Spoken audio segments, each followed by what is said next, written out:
Hello everyone. Today we'll be analyzing and reviewing a short story called The Stone Boy, which is written by Gina Berriault. It was first published in 1957 in Mademoiselle magazine. The story revolves around a 9-year-old boy who accidentally shoots his older brother but is freakishly calm about it later on.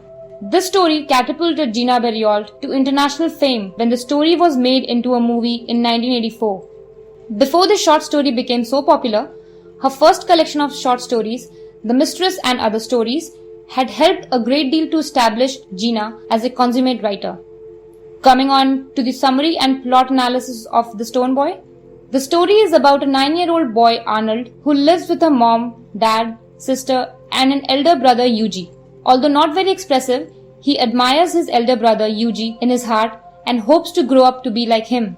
One morning, he wakes up early to pick peas in the field with his brother Yuji. He wakes him up and goes downstairs. He then picks up the rifle his dad gave them a few days ago to shoot ducks. Yuji comes downstairs too, reminds Arnold that it wasn't duck season, and the two boys leave the house for an early morning trip to the fields to pick peas. They come to the wire fence that divides the fields from the lake. Yuji passes through the fence first. Arnold follows him, but his gun is stuck in the wires. In an attempt to untangle it, he jerks at it and accidentally fires a shot. Feeling foolish for making this mistake and bracing himself for the impending teasing from his brother, he reluctantly walks on but notices that his brother is lying on the ground. Unable to comprehend this behavior of his, he looks more carefully and sees blood on the back of his head. He realizes that the shot he accidentally fired ended up killing his elder brother. Instead of running to his family, informing them about the accident and seeking their help, he stays on in the field to pick peas as if nothing had happened. To him, it was reasonable to complete the task that he came to do in the first place. Leaving the task incomplete for something that was beyond his control didn't appeal to his reasoning and logical mind.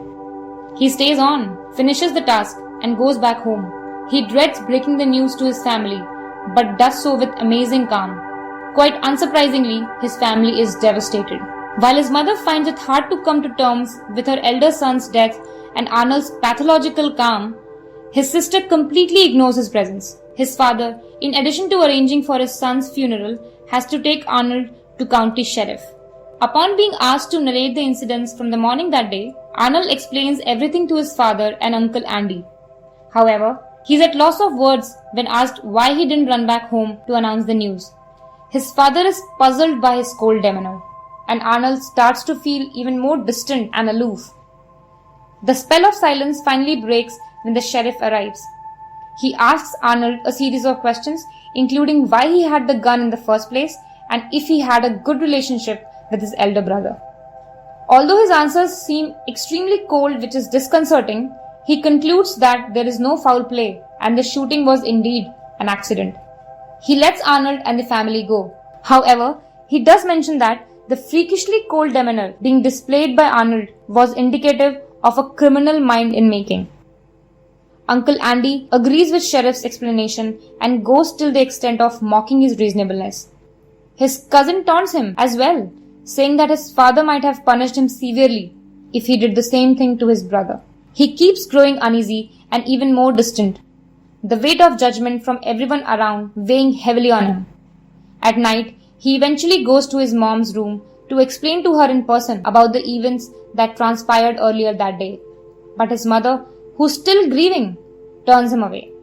He feels more and more like a burden on his family, an unwelcome presence with his brother gone and everyone else around him grieving. He shuts himself off completely, pledging never to be vulnerable again. The following morning, when his mother asks what he wanted from her, he says nothing, with a freakish calm, leaving his mother terrified. Coming to the analysis and review, Gina has managed to pack so much power in this short story. It's unbelievable. She makes you root for the boy, but not without questioning his judgment. The fact that his reason is mistaken as being completely unfeeling is so inexplicably daunting. There are certain incidents from the story that are so beautifully human, yet painful, such as, what did he mean, good friends?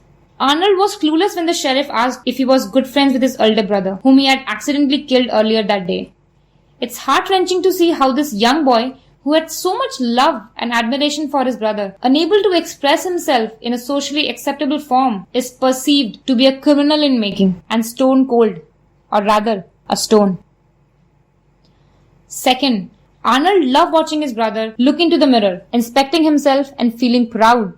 He secretly wondered if he could ever be able to fill his shoes. If his parents never called him, he thought he would stay up in the loft forever, out of the way.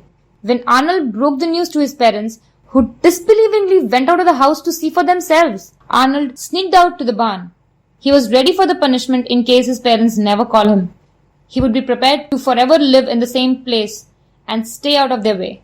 In that very instant, Eugene's playful young brother had transformed into someone wholly guilt-ridden and prepared to face the consequences of his actions. Gina Berriault once said, "Short stories and some short novels are close to poetry. With the fewest words, they capture the essence of a situation. It's like trying to pin down the eternal moment." She has done just that with The Stone Boy. If you're one of those readers that love watching movie adaptations of your favorite reads, you are in for a treat. The movie The Stone Boy was released back in 1984. This movie was one of the reasons why her short story catapulted to instant fame.